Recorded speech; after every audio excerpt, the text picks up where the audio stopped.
a tale of two teams, right? Because this is the third straight playoff series for the Denver Nuggets where they've gone to a Game 7. And conversely, you only have 3 guys on the Oklahoma City Thunder that have Game 7 experience: Isaiah Hartenstein, Shai Gilgeous-Alexander, and Lou Dort.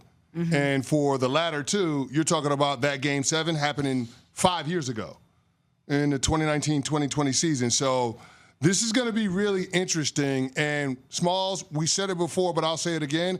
As this series gets extended, more and more pressure is going to be on the Oklahoma City Thunder because they are the team that had the gaudy regular season record. And conversely, you're talking about the Denver Nuggets, a team that fired their general manager and head coach the final week of the regular season. So the expectations are vastly different for these two teams coming into the postseason.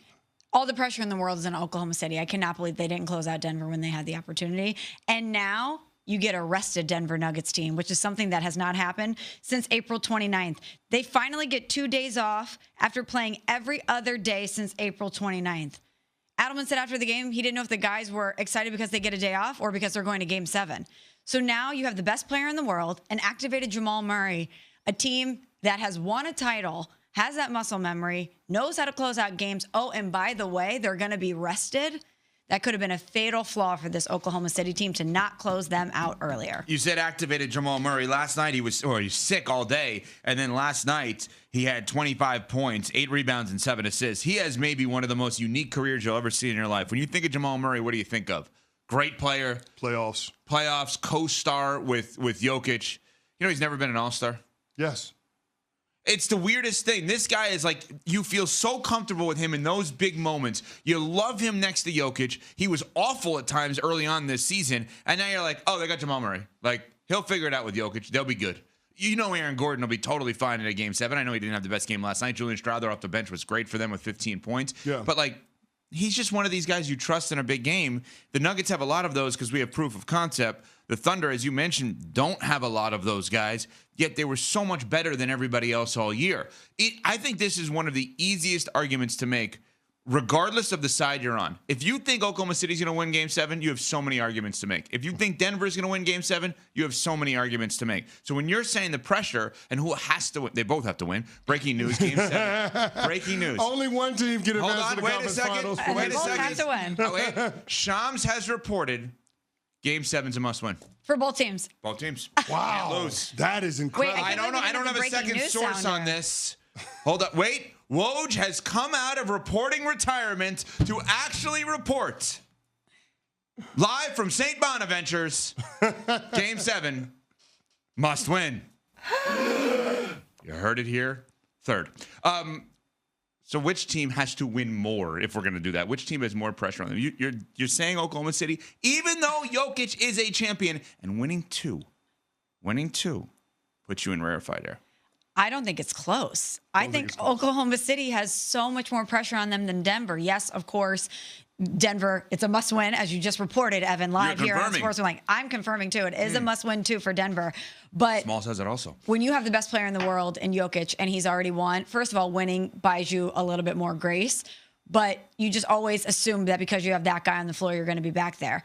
And even though this is a very talented Oklahoma City team with all the talent that's in the West, if they can't break through this season, just like we did heading into these playoffs, we're not going to give them the benefit of the doubt. We're not going to expect them to advance. We're still going to say this is a group that is yet to take the next step. And when you have a guy in SGA that's the likely MVP, this is what you do. You assert yourself in a game like this. You assert yourself in the playoffs in Game 7. So I think all the pressure in the world is on Oklahoma City. Yeah, I completely agree. And when you look at OKC, they are the deeper team by far. I mean, last night you had 9 guys with double-figure minutes. 7 of those guys played 20 minutes or more. So this is a team, this is an organization, a coaching staff that trusts all of these guys to be in the game in those consequential moments. Conversely, when you look at the Denver Nuggets, they're dealing with stuff. Jamal Murray was sick last night. Aaron Gordon had the hamstring injury. Now, he insists that he's going to play in Game 7. We'll see what happens. That guy will play through anything. Yeah. Sure, he'll play through anything, but how effective will he be? I mean, last night he wasn't. I mean, last night the guy had 5 points. Now, he did come up with some plays that don't show up in the stat sheet, a lot of deflections, being able to lead out, get the run-outs for fast breaks, things of that nature. But, like, it's no excuses for the Oklahoma City Thunder. this is a vulnerable Denver Nuggets team, even though they have the best player in the world. OKC earlier on in this series has figured out ways to be able to slow down Jokic, mitigate his impact on the game. Last 2 games, not so much. Can they get back to that same game plan defensively? Can Chet Holmgren continue to assert himself like we saw last night? A guy that stepped up in a big way, double-double, took advantage of some one-on-one opportunities against Jokic on the offensive end. So there's a lot to like when it comes to talent from this OKC team, but they come up a little light when it comes to experience, and this is their first time in a moment like this. And so I think it's fair to ask the question of how this team is going to respond. Now, I think it's worth noting that OKC has only lost back-to-back games twice this season, once in November and once in April. So the expectation for all of us should be that OKC advancing to the conference finals, but we can't dismiss Nikola Jokic because he is a champion. We can't dismiss Jamal Murray because he is a champion. So I think that's what makes this Game 7 really fascinating. All right, there are 4 teams remaining in this round, okay? Obviously, Indiana, Minnesota, they have advanced to the next round. Pressure rankings of you have to win the next game because 3 of these teams are in an elimination game. Knicks are the only one who's not. If you take those 4 teams, pressure rankings, Knicks and the Celtics tonight, ESPN Radio. The most pressure of the 4 teams to win the next game they play is? I still think it's the Knicks. Even though they're the one who's not facing elimination. At Madison Square Garden, you let the defending champs without Jason Tatum win 2 games in a row with you to push it to Game 7. Yikes. I think about that organization and how long they waited for this. I think about what that crowd's going to be like. I think about how much pressure will be on them in Game 7 if they lose. I don't know. Okay, so Knicks for you, that's wild to me. They're the only one. I know. They're the only one that doesn't face elimination. I understand that. But Thunder, Nuggets, Celtics all face elimination. Okay, but the Nuggets have won. The Thunder, you could always say young team. You know what I mean? You could default. Celtics have won too. That's interesting. And who's the least? Who's like house Celtics money? Without Tatum? House money. They just won last year. Okay. Forget it. CC, what about you? Oh, it's OKC. Okay, of the 4 teams, the next game they play, Oklahoma City has the most pressure to win the next game they play. I'm looking at the odds on ESPN Bet to win the Larry O'Brien Trophy to win the NBA Finals. The Oklahoma City Thunder are plus 110. The next shortest odds are the Minnesota Timberwolves at plus 475. The Denver Nuggets don't show up. They're at plus 900. The only team that has longer odds to win the title than the Denver Nuggets are the Boston Celtics. So Thunder most. The Thunder is most. Who's playing with the closest to house money? Oh, the closest to house money is the Celtics. Okay. And then I would say the Knicks slide in there too. So I would go Thunder, Knicks, Nuggets, Celtics. So based on pressure to win right now, the conference finals should be Knicks, Pacers, Thunder, Wolves. Yes. Right? Both of you are saying Yes. that? Based on you better win this next game. Obviously, it's an elimination game for 3 of them.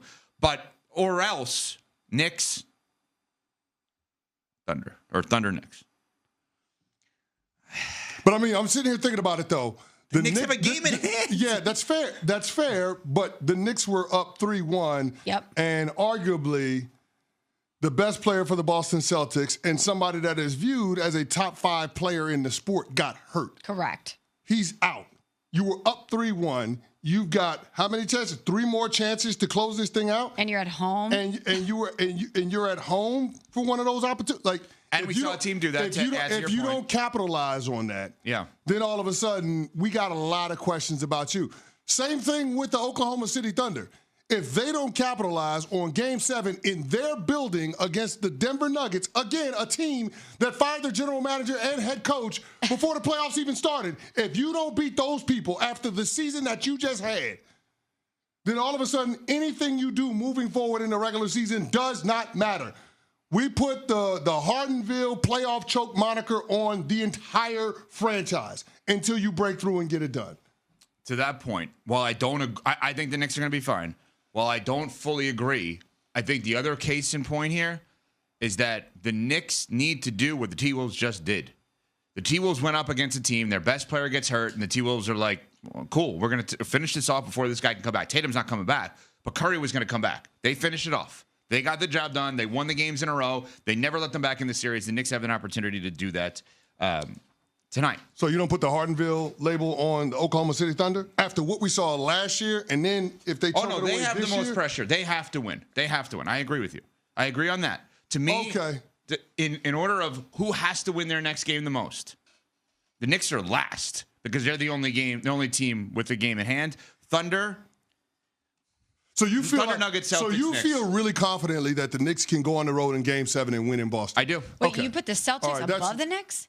In terms of pressure to win, they will be eliminated if they lose tonight. How is that not pressure to win? They lost their best player and they won last year. I get it.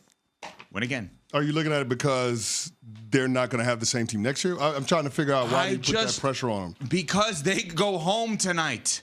If they lose, there's 3 teams that could go home tonight, and there's one that can't. Or 3 teams that can go home this weekend. In their next game, there's one that can't. Okay.